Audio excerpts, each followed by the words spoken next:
मित्रों, तुलसी विवाह की हार्दिक शुभकामनाएं। माता तुलसी और भगवान विष्णु आपके घर में सुख और समृद्धि बनाए रखें।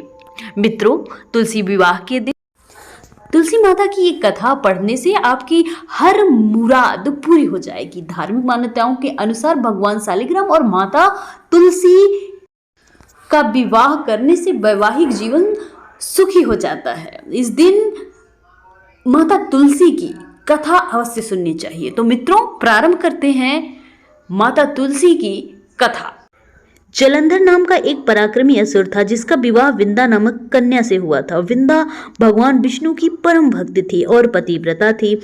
इसी कारण जलंधर अजेय हो गया। अपने अजेय होने पर जलंधर को अभिमान हो गया कि वो स्वर्ग की कन्याओं को परेशान करने लगा। दुखी होकर सभी देवता भगवान विष्णु की शरण चले गए और जलंधर के आतंक को समाप्त करने की प्रार्थना करने लगे।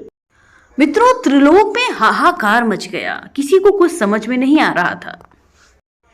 इसके बाद भगवान विष्णु ने अपनी माया से जलंधर का रूप धारण कर लिया और छल से विंदा के पतिव्रत धर्म को नष्ट कर दिया। इससे जलंधर की शक्ति क्षीण हो गई। वो युद्ध में मारा गया।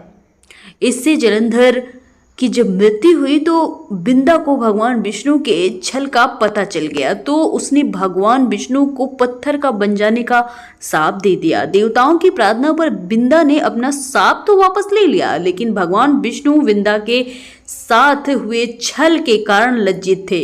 अतः विंदा के शाप को जीवित रखने के लिए उन्होंने अपना एक रूप पत्थर में प्रकट किया जिसे शालिग्राम कहा जाता है। भगवान विष्णु को दिया गया शाप वापस लेने के बाद विंदा जलंधर के साथ सती हो गई। विंदा के राख से तुलसी का पौधा निकला। विंदा की मर्यादा और पवित्रता को बनाए रखने के लिए देवताओं ने भगवान विष्णु के शालिग्राम रूप का विवाह तुलसी से कराया। इसी घटना को याद रखने के लिए प्रतिवर्ष कार्तिक शुक्ल एकादशी यानी देव प्रबोधिनी एकादशी के दिन या उसके अगले दिन तुलसी विवाह करवाया जाता है, जो कि भगवान विष्णु के एक ही स्वरूप शालिग्राम से होता है।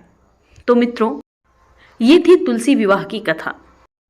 और मित्रों, शालिग्राम पत्थर गंडकी नदी से प्राप्त होता है। भगवान विष्णु ने विंदा से कहा कि तुम अगले जन्म में तुलसी के रूप में प्रकट होगी और लक्ष्मी से भी अधिक मेरी प्रिय रहोगी। तुम्हारा स्थान मेरे शीश पर होगा। मैं तुम्हारे बिना भोजन नहीं ग्रहण करूंगा। यही कारण है कि भगवान विष्णु के प्रसाद में तुलसी अवश्य रखी जाती है।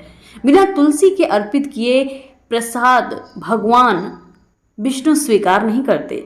तो मित्रों, ये रहा आज का वीडियो। जितना हो सके अपने दोस्तों और रिश्तेदारों में शेयर करना मत भूलिएगा। Thanks for watching. हमारे चैनल को जरूर सब्सक्राइब करें ताकि ऐसी ही वीडियो आपको टाइम पर मिलती रहे।